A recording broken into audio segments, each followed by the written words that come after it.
And then we'll jump into our program.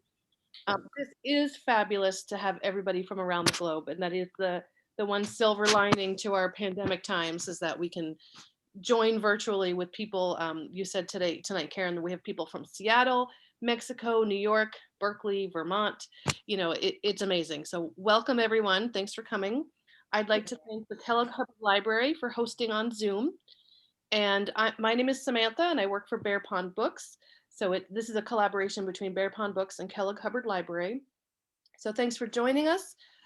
This is the book launch, the official book launch for The View from Breast Pocket Mountain by Karen Hill Anton, who joins us from Japan. She'll be in discussion tonight with Tamar Cole, a more local participant who is a writing coach and lover of books.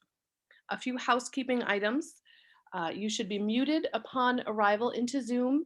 If not, please mute yourself while the program is going. This will help keep down any background noises. We are recording tonight's event.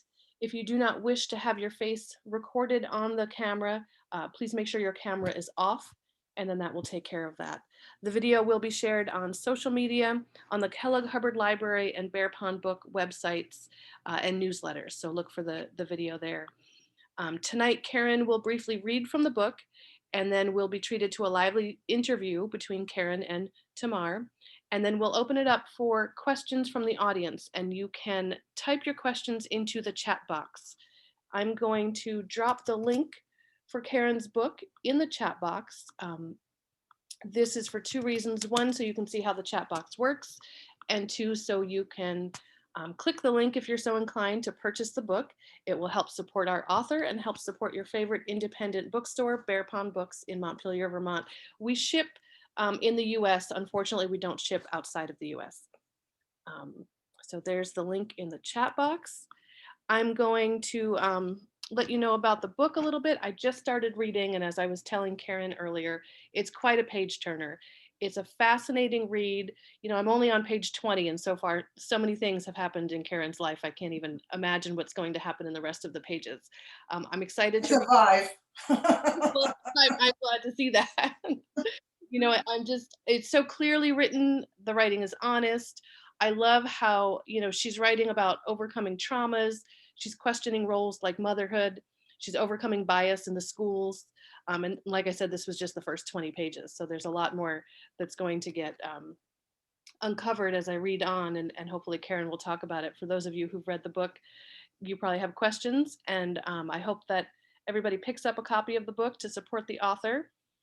I'll tell you a little bit about Karen's bio and then turn it over to Karen for a reading and then interview with Tamar. Karen Hill Anton is formerly a columnist for the Japan Times and the Japanese newspaper Chunichi Shimbun. I don't know if I said that right. Maybe. Good enough. She's a cross-cultural competence consultant and coach, and she lectures widely on her experience of cross-cultural adaptation and raising 4 bilingual, bicultural children. Originally from New York City, she's achieved second-degree mastery in Japanese calligraphy and has lived with her husband, William Anton, in rural Japan since 1975. Please help me welcome from her home in Japan, Karen Hill Anton. Hello, everyone. Thank you. Happy to be here. So, should I just begin? Okay, I'll start. I'm going to first read from the chapter that starts with my life in Vermont. And just to introduce that, I'd been living in Europe for a couple of years, mostly in Denmark, where my daughter Nanao was born.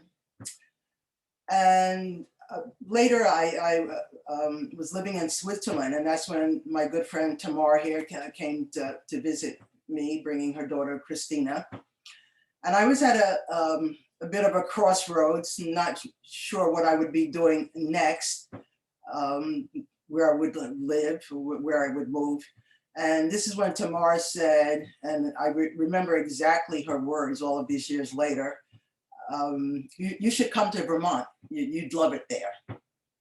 And this was in 1970. So I will read from chapter 8, which talks about my time there.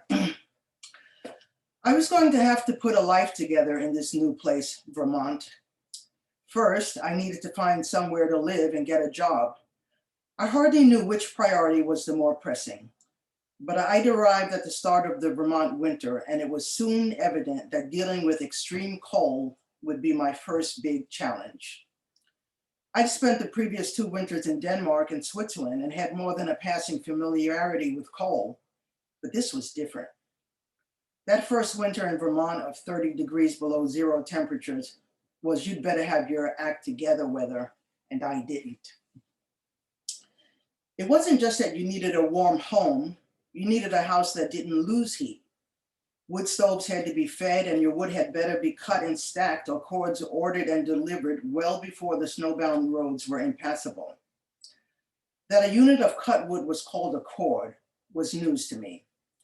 But by the end of that first winter, it was simply part of my vernacular. I toughed it out that first winter in one drafty cabin after another. Hardwick, Cabot, Calais, Woodbury, and Northfield were all places I stayed rent-free through people I easily became acquainted with in Vermont's Everybody's a Friend community. But a cabin that was built as a summer getaway or had not been properly maintained when the weather was good was little more than crude shelter once winter set in. And Vermont wasn't looking like the best place for me to live without a car. But this was just a side issue because I didn't know how to drive. Growing up in Manhattan, it never occurred to me to learn to drive. In Europe, my main mode of transport had been hitchhiking and riding second class on trains. But not being able to drive in Vermont was out of the question. Teenagers drove and had cars. I couldn't function like a fully competent adult without one. Plainfield, Vermont, where I would live, was home of the progressive and very liberal as in students walking around campus naked in warm weather, Goddard College. With a population of just under 1,000, Plainfield was made up of locals and those young people who had created a culture called counter. They were committed, heart and soul, to growing their own food, chopping their own wood, using snowshoes to walk the long lanes to their properties, and stoking wood stoves around the clock, define the essence of their back to the land lifestyles.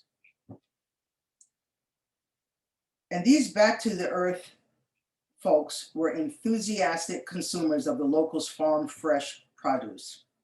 Everyone was familiar with McIntosh, Golden Delicious, and Granny Smith, but autumn in Vermont meant picking or buying by the bushel such apple varieties as Newtown Pippin, Ida Red and Paula Red, Jonah Gold, and Jersey Mac.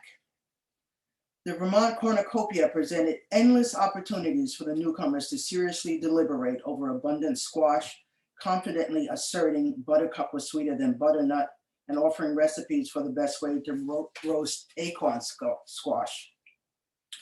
And just forget it, because you didn't know how good squash could taste until you'd eaten a Hubbard.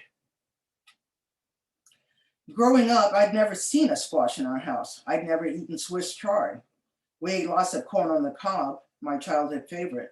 But city girl that I was, I never knew corn could be so sweet until I ate Vermont corn that went straight from the stalk to the roadside stand. I'd been raised on my father's cooking, which was Southern, but we never gave it a name. It was just food. Okra fried or in gumbo and baked sweet potatoes were the vegetables my father regularly put on the table. He cooked turnip, mustard, and collard greens in a big black iron pot I want to call a cauldron. But lest I sound too provincial, I had just returned from 2 years in Europe, where these New England food culture aficionados might have found shopping in a market a challenge as they tried to identify such common vegetables as celeriac, mosh, and sorrel. I rented a house from a man who had been rumored that he had participated in burning down the cabins of hippies.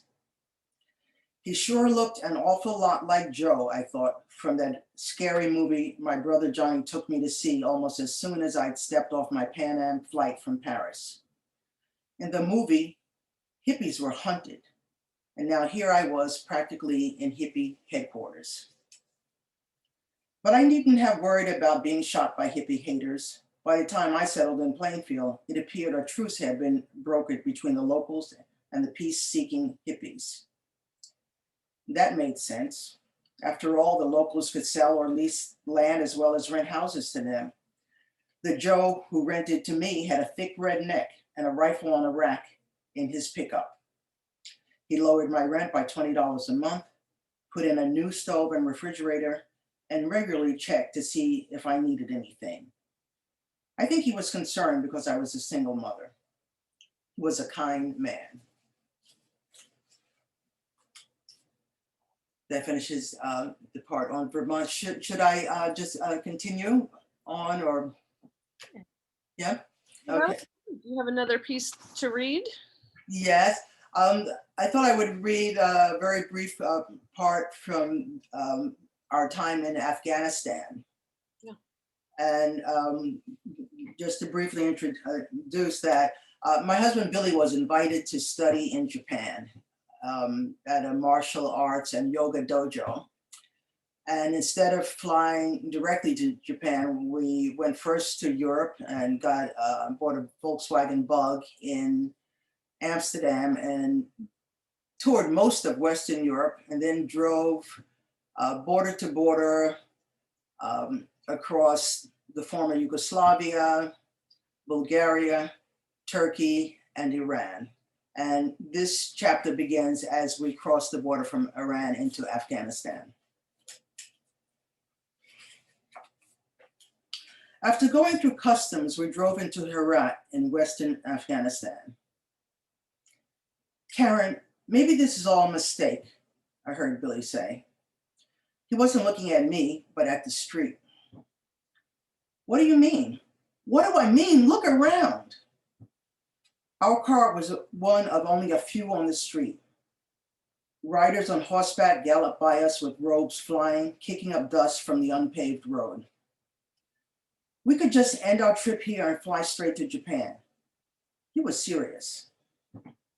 We had enough money and could have bought tickets, hopped on a plane, and been in Japan in a matter of hours, not the months that were still before us. It'll be all right, I said. It was unthinkable to me that we would now throw in the towel and throw away the chance to see Afghanistan and experience its culture firsthand. This is a fascinating place, I said. I've read things haven't changed much in Herat since the 14th century. And surely our first impressions of the city seemed to bear this out. There wasn't a woman to be seen anywhere. All we saw were moving figures draped in all-enveloping coverings.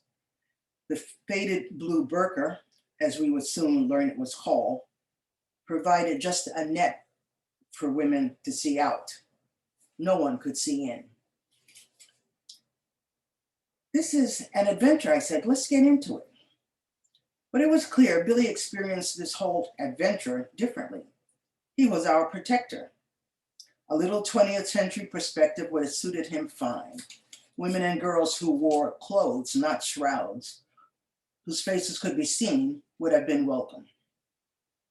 But I wasn't ready to give up the road just yet. Afghanistan presented itself as a country lost in time. It was intriguing, and I didn't yet want the world of discovery through travel to be over. Jetting out of there would have been like putting on a blindfold to look through a kaleidoscope. We drove to a place on the edge of town where we could camp on the grounds of a hotel, and in fact, there were more people staying on the grounds than in the hotel. Unpacking our things to prepare some food and still adhering to my low-profile policy, I told Billy the shopping I needed him to do. I wanted to try the Afghan bread that I'd heard was so good and baked the same way for centuries. And I said, and be sure and get the small sweet carrots, and I want large onions. And try to find some of those oranges like we had in Turkey. I said that, adding about how much per kilo I thought they should cost. Looking tired and harassed, Billy showed up 3 hours later with a few scraggly vegetables and a couple of dried up oranges and a warning to me not to be too particular. This is not like shopping at a market in the south of France, he said, in case you didn't notice. That will end the part about Afghanistan. After we left the dojo, we lived in the dojo for 1 year, and we went straight from there to living in this old farmhouse at Futokoroyama, which is the breast pocket mountain of my title. And it was during this time that I started to study calligraphy, which was something I wanted to do in Japan. I'd inherited the love of writing from my father, who lived at a time it was considered an accomplishment to have good penmanship. A shopping list written by my father was something you'd want to keep. Early in my childhood, I'd learned to love the technique, art, and joy of transferring words from pen and ink to paper. Now I wanted to learn to do that, practicing shodo, the way of writing. Someone I knew in Japan offered to introduce me to her teacher, Roppo Sensei. He was 83 years old at the time, and when I met him the first time, he was sitting at his writing table surrounded by his fude, brushes, and time-worn suzuri, inkstones, and an aura of tranquility. He told me he'd be glad to accept me as his student and said that although I might not realize it, I was fortunate in not having ever studied before, as I wouldn't have any mistaken preconceptions. He then gave me an otehon, a practice book. Although most of these books are printed, Roppo Sensei wrote the samples himself in front of the class. I was told to bring my finished writing the next week to be corrected. Sitting at a low table, I practiced at home every day the simple characters I'd been given. After a week of effort, I felt I couldn't get a handle on it. When I returned to class the following week, I sat in this formal seiza position and watched while Roppo Sensei checked the work of the students before me. I thought their writing was beautiful. I'd later learned that most of the students, including the woman who had introduced me, were teachers of calligraphy themselves. By the time it was my turn to show my work, I was so embarrassed and ashamed by its primitiveness, my eyes filled with tears. Roppo Sensei made the corrections, said a few inaudible words, and wrote the samples for the next lesson. Oddly, I felt encouraged. I continued to study with him, and for a long time, I felt handicapped by my lack of knowledge of kanji, Chinese characters, and the techniques of calligraphy. He said I was fortunate not to have studied before, but I had a distinct sense of being disadvantaged when I compared my writing to the other students, and knowing that in Japan, it's customary to begin calligraphy lessons in first grade. And I could not reconcile myself to his method of teaching. He rarely spoke. He didn't explain anything. I wanted desperately to be told and instructed in very definite terms, as I was accustomed. I couldn't see the point of traveling so far, and it was a 4-hour round trip, just to watch him write. But after a while, it all started to come together, and I could see that his method, teaching without words, new to me at the time, had its merits. The student was expected to observe and endeavor in the truest sense of those words. It was instructive to see how he sat, how he held his brush. It was an inspiration to watch him writing and see how one brushstroke followed the other, flowing in perfect order. Roppo Sensei taught me discipline. The meditative aspect of calligraphy was calming and the concentration it took to write with a brush trained me to focus. Now, after more than 30 years of study, during the hours I practice, I can enter the world of the legendary Chinese calligraphers I admire. Principal among them, O Yishi and Y Su, whose works I learned to write. And that's the end of my reading. Thank you for listening. Thank you, thank you. Thank you. Beautiful. So Tamar wants to hop on, and you guys, I think she prepared a few questions. We do have some questions from the audience now. Okay. I wanted to answer that now. One says, where's the first place you want to travel when it's safe again? That's from Sally and Mike Leahy. Oh boy. We canceled a trip to Portugal, Greece, and Israel when this whole thing blew up. So that's still there. But now, because we haven't been able to travel, we miss, all of our friends. Well, of course, our friends in the United States, not to mention that my eldest daughter is there. But, I need to go to Denmark. It's hard to say. I'm sorry, I can't say one place. It'll be a bunch of places.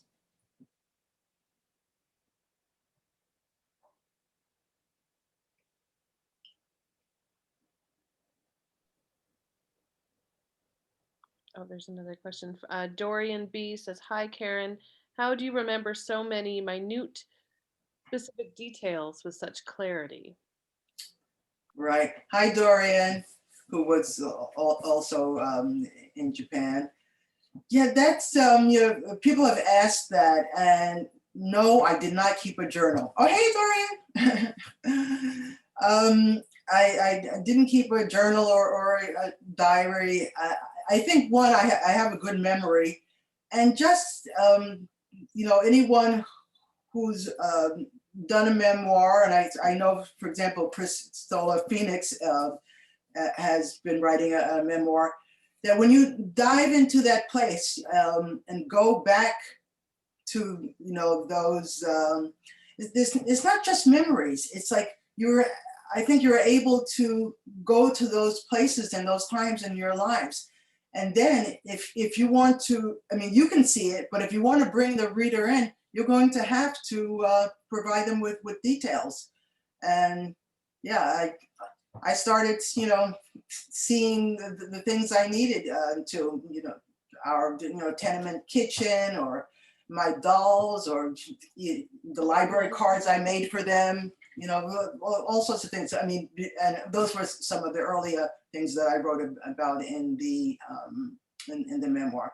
And later, the parts when we were traveling over land, so much of that experience was so impactful that many of the memories remain vivid.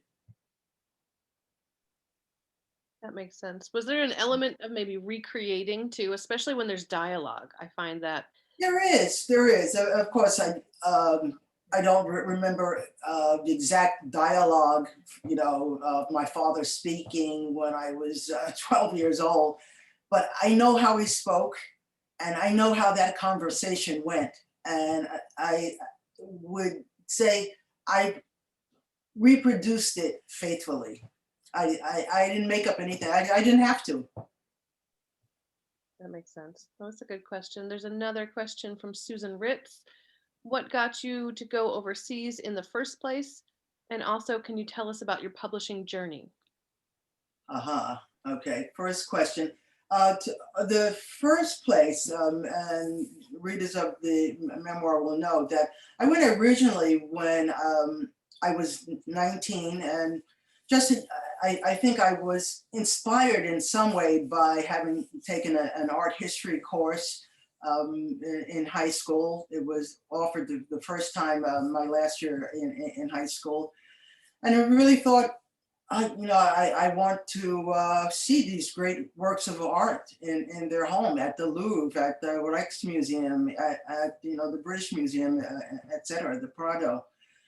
And I did, but once I was in Europe, boy, I felt like I was let loose, and traveled around just soaking up absolutely everything. So, but that was probably the first impetus, just wanting to see something else of the world.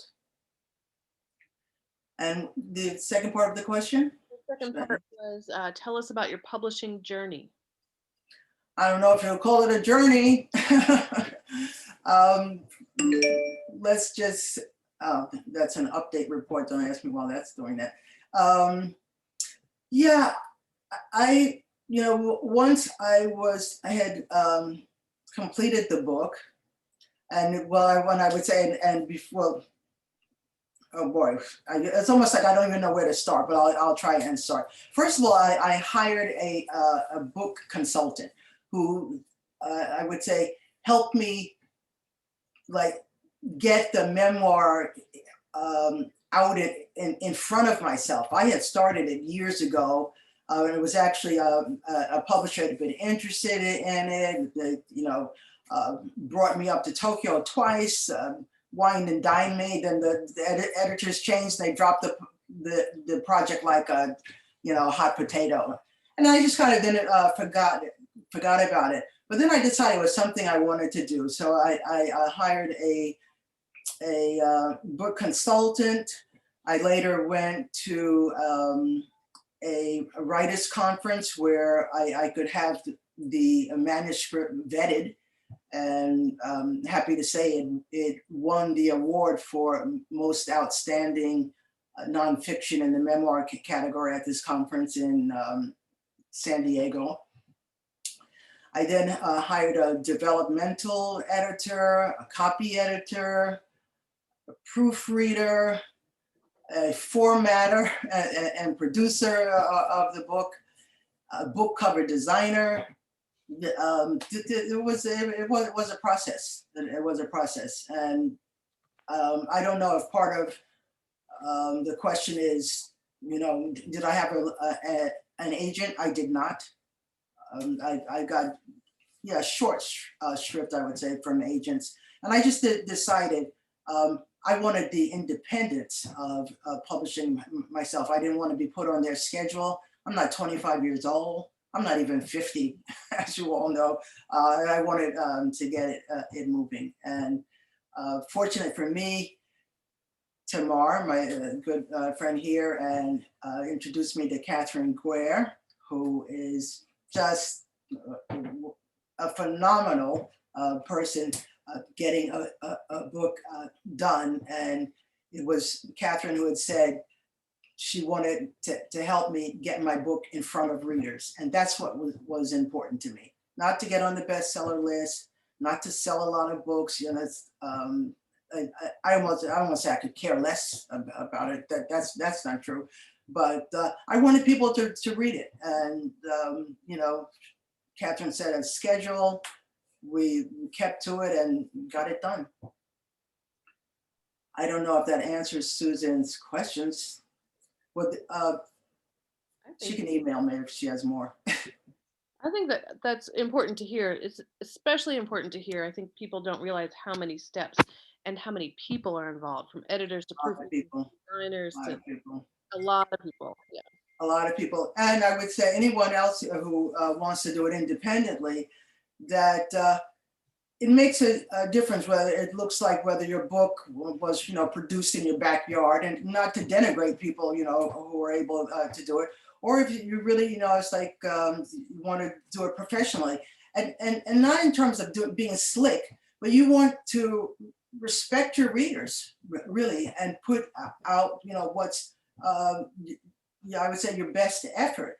And I've read some, independently published books, and that I think, it's like within the first 3 pages, you can see, no one looked at this book but that person who wrote it, and it's like, and that doesn't work. It doesn't work. You need to be able to,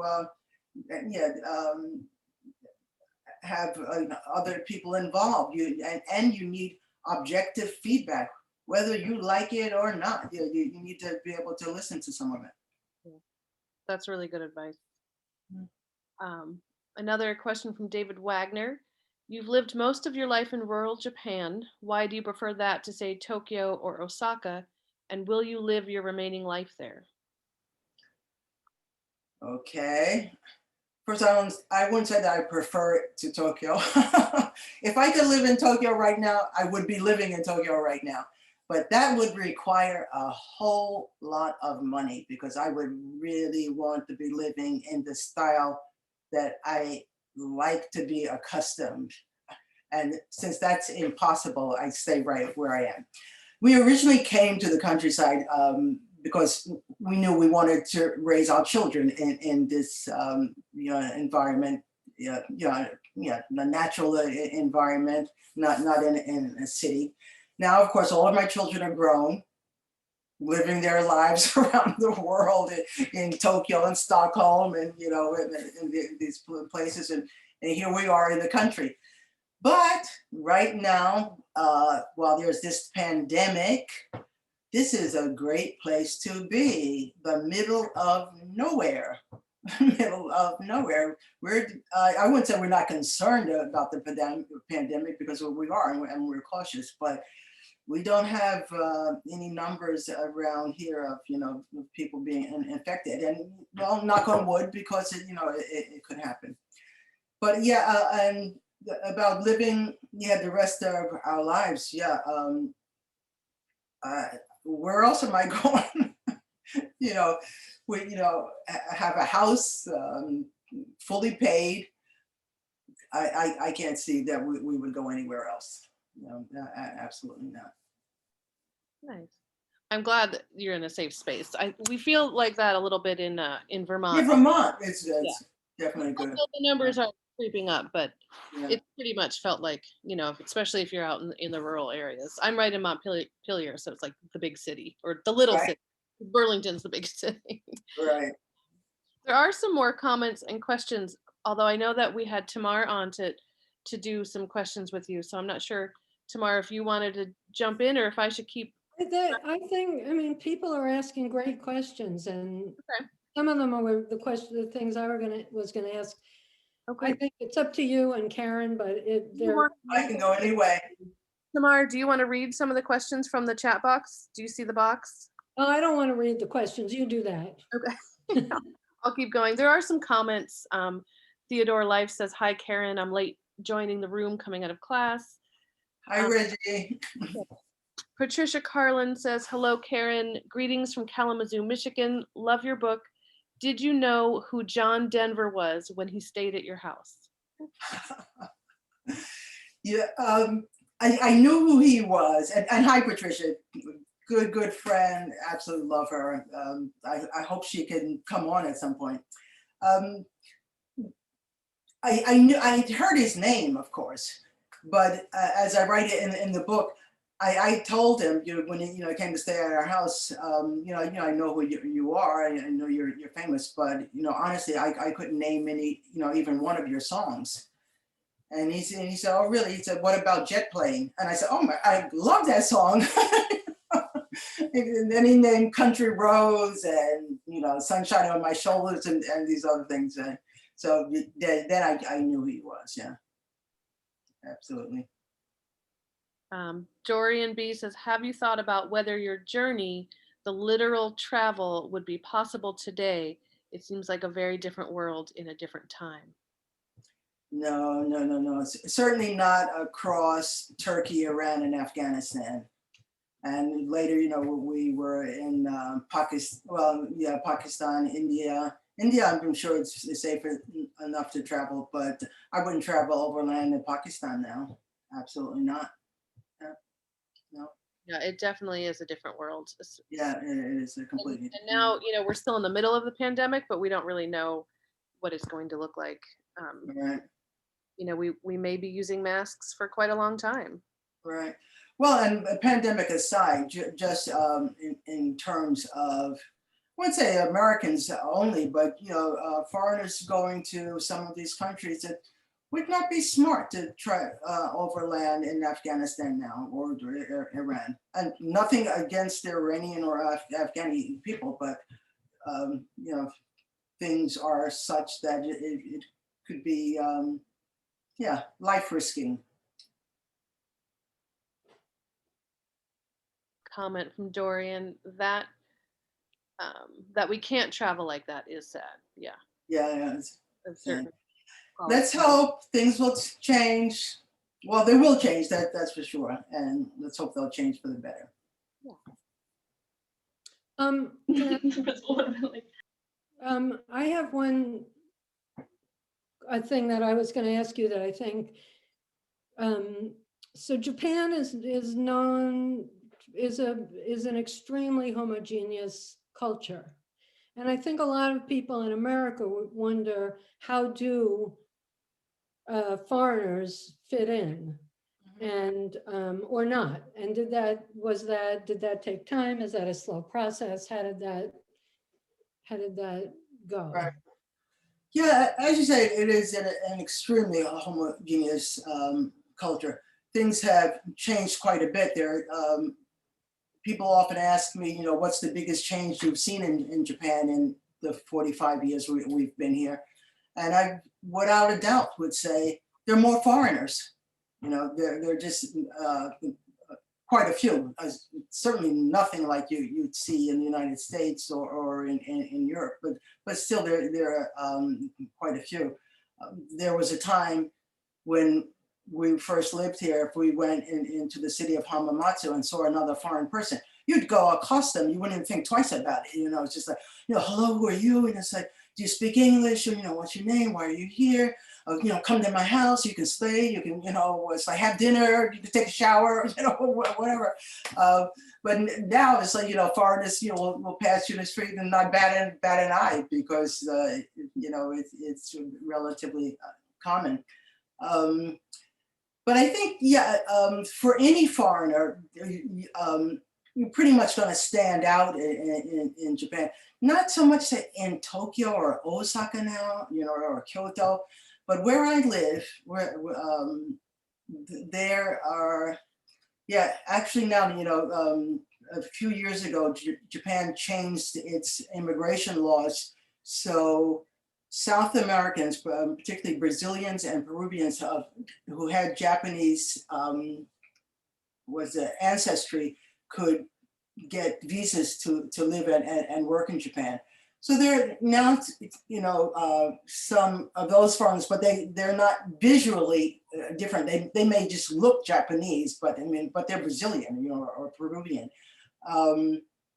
But yeah, I think you get used to, standing out. Certainly I do. Where I live, there certainly aren't any Black people around. And if I were to see one, and I did 2 years ago in the nearest shopping center, and stop to say hello, who are you, and what are you doing? But I could say for a radius of 100 miles, I don't think there's a Black person. But there are some foreign people, and some people. I think this has a lot to do with person's character or personality. Some people are comfortable being different or not, like the other person, and looks, and can adjust to standing out. Just one example, because I feel that sometimes people feel like, oh, well, you only stand out by your skin color, or it could be hair type or something like that. But I take hula.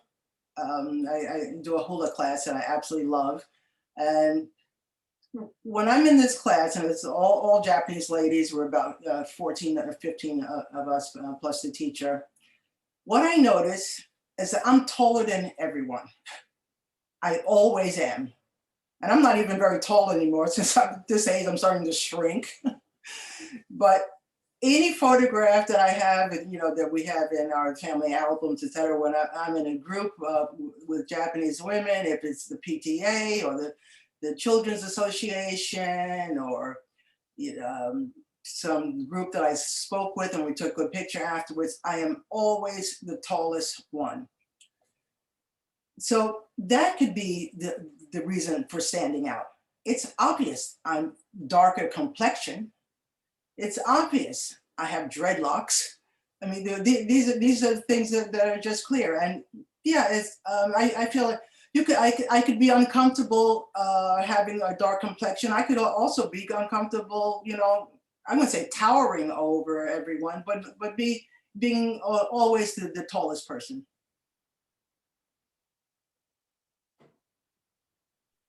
We do have a few more questions coming in. Phil Okay. Robinson, he says, "Hi Karen, did all your children essentially grow up speaking mainly Japanese?" Not mainly, only Japanese. Yeah, they did. Okay, our eldest daughter, Nana, who was born in Denmark, spoke English when we came to Japan, and she learned Japanese in a matter of months. You could say she was fluent and learned to read and write. The other three were born in Japan. They never had foreign friends, English speaking or any other language speaking. They went to local public schools. If they were, when I permitted them to see television, it was all in Japanese. They read Japanese manga and books, etc. Their world was entirely Japanese. And they spoke to me and Billy, my husband Billy, in Japanese, and we answered in English. And this went on for years. And we would learn later because we don't have any Japanese family members. We were concerned if they would learn Japanese, but children will naturally speak the language of the society that they live in. So we really didn't even need to have it as much concern for that as we should have for them to you know, have ability in English. So we considered it a misstep that we didn't insist that they speak English. And you really must insist because again, children will, you know, they want to be like their friends, etc. And you know, people around, they don't want to stand out. Another thing was that we didn't want to make it a problem for our children to have them speak, you know, our language, so to speak. We were already different enough. You know, we're living in the middle of a Japanese farming community. Absolutely the only foreigners around. No one, you know, even resembling, you know, what we look like. And we could tell, you know, and I hear this from other parents now, the kids are uncomfortable if you even speak English to them and when they understand it in front of their friends, because it shows that, you know, they're different. Kids don't want to be different, you know, maybe that happens once you know, they're 18 or something like that. But when they're little, it's like, you know, everybody wants to be the same, I think. That makes sense. They want to Yeah. fit in. But to the questioner, they are bilingual now. They speak English, of course, and Japanese. And our second daughter also speaks Chinese, and our son Mario Spanish. Wow. And another Ecuadorian native language I can never even remember the name of. Speaking of your kids, could you talk about, so they went through primary school in Japan. And then you made the decision to send them to school in the United States for high school. Right, to boarding school. Decision what made you do that? Right, that was mainly that we felt it was our decision, you know, to live in the United States, to live in Japan and you know, make a life here, but that they should also be able to make a decision for how they wanted to live and you know, the kind of lives that they wanted to have. And we thought one of the best ways they'd be able to do that is to be fluent, absolutely, you know, fluent in English. And so we sent them to boarding schools in the United States, and they went from boarding schools to college and university after that.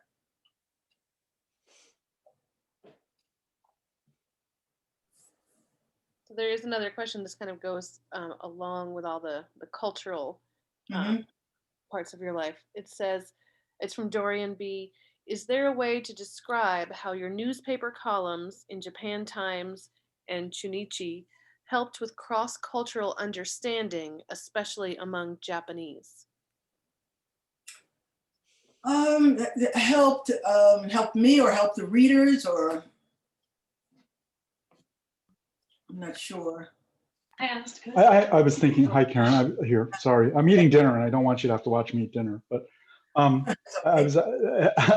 meant more in Japan, you know, not, I mean, certainly I'd be interested in hearing about you if you'd like to answer it that way, but I meant it in terms of helped other people, helped, you know, society at large, or people you know that touched and that were touched and told you about it personally or anything like that. Or... Right, oh, okay.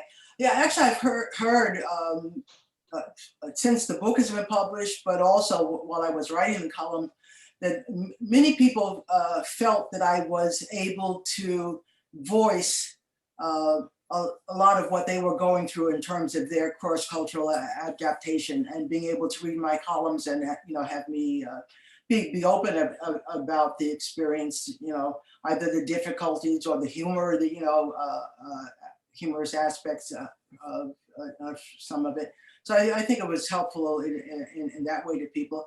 And for myself, being able to,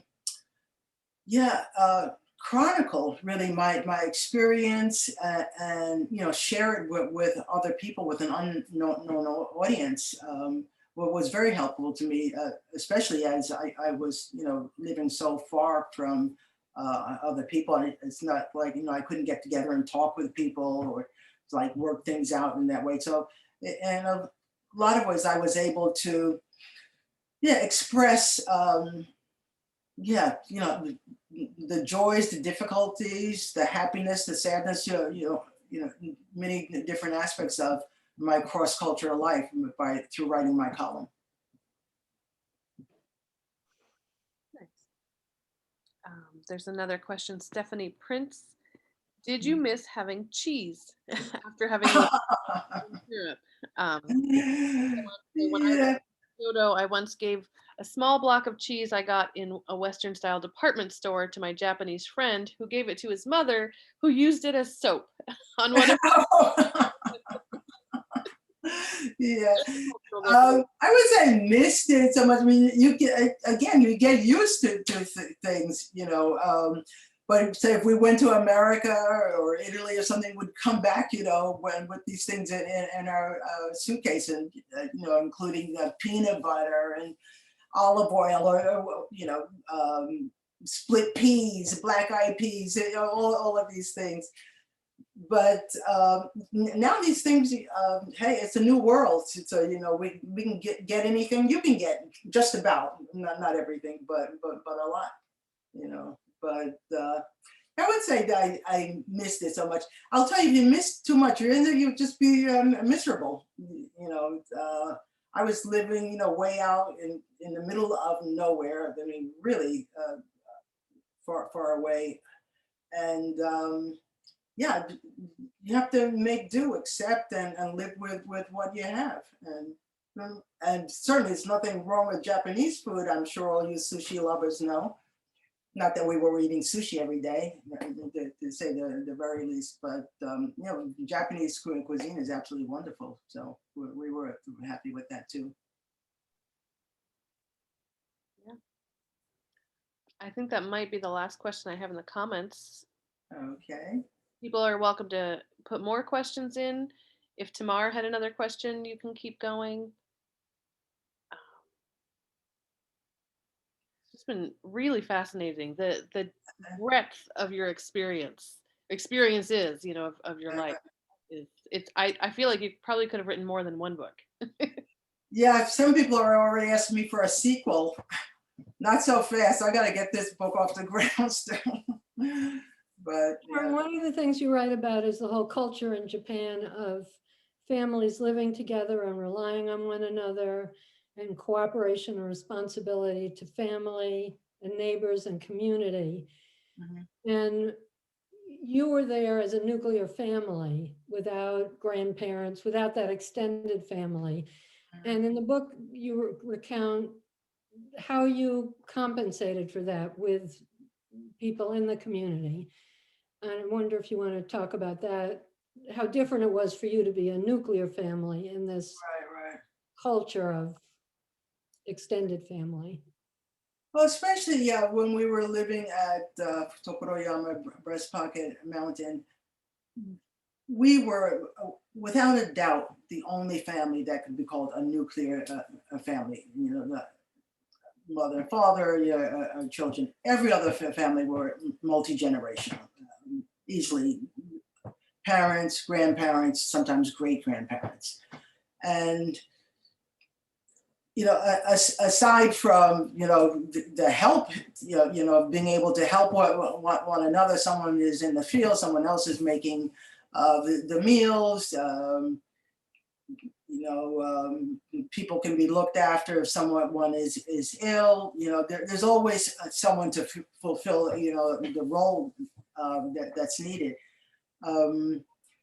So, and especially when the children were really young, or you know, right after my babies were born, it's like would have been great to have, you know, a grandparent around. As I can attest now, having helped my own daughters, you know, when they've had babies. But yeah, we just, I mean, it was sometimes it was a struggle, and as I write in my memoir. It wasn't always easy. I think, you know, sometimes it was hard on our marriage. And so some people, you know, have, or one person said to me, you know, did you feel you had to confess or you know, these things about your marriage? I said, I didn't feel it was a confession. I felt I was being honest.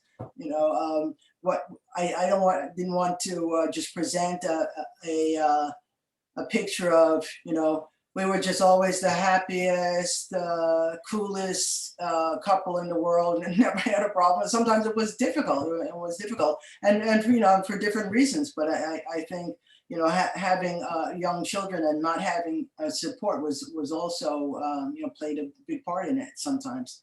But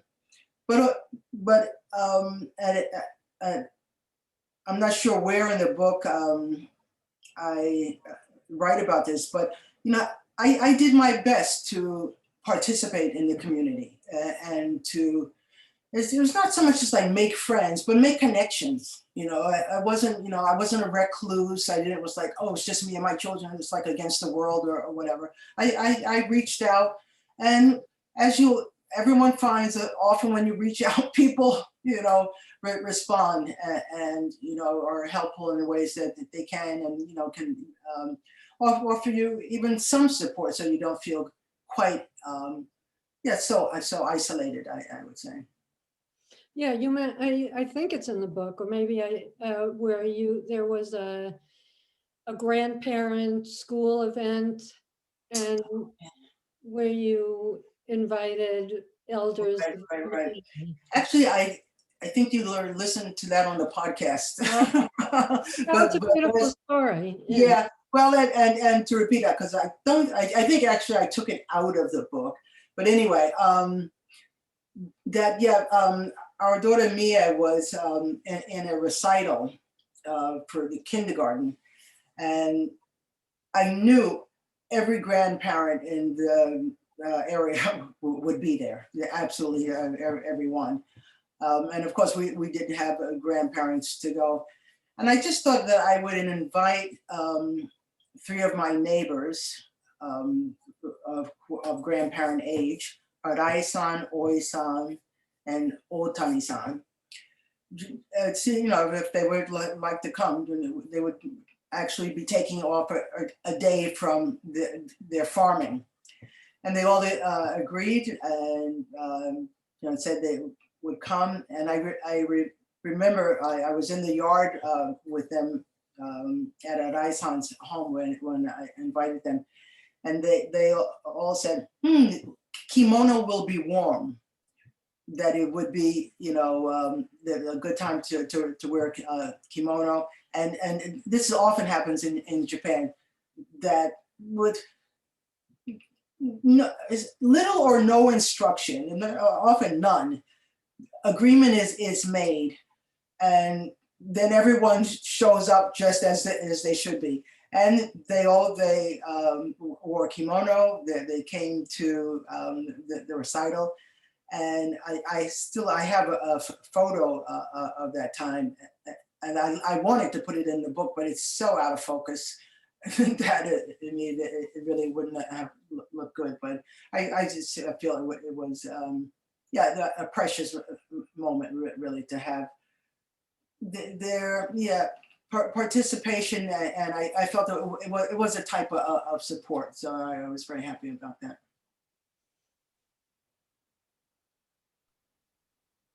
There is one more question we can get to, and then we should wrap up. Sure. And a comment, Patricia says she hopes for a sequel. Yeah. And then Priscilla Fox says, what can you say about Buddhist culture in Japan? Is it strong?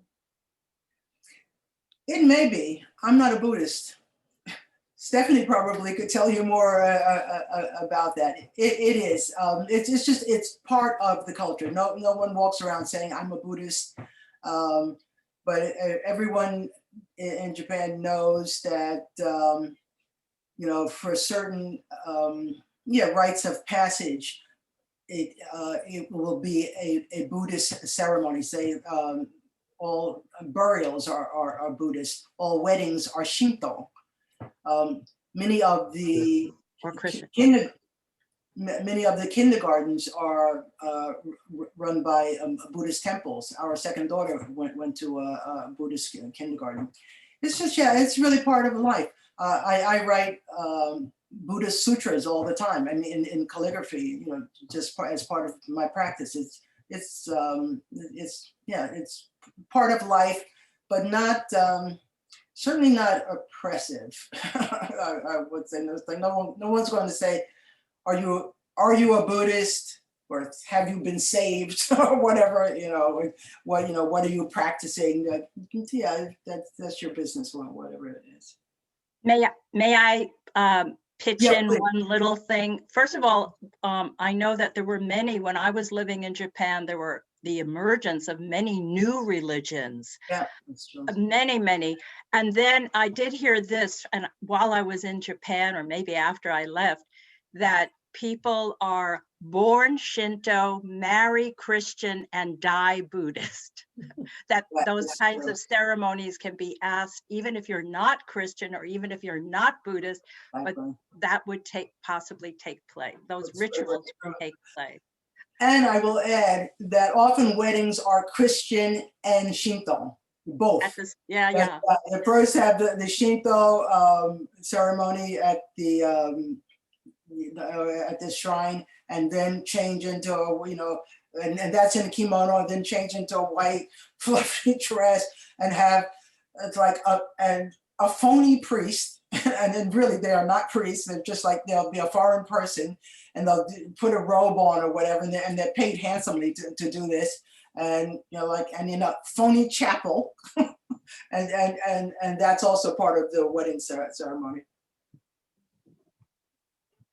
Thank you, Karen, so much. And thank you, Tamar, and the Bear Pond people and the Kellogg-Hubbard people. Thank you so much for this opportunity to be with you all.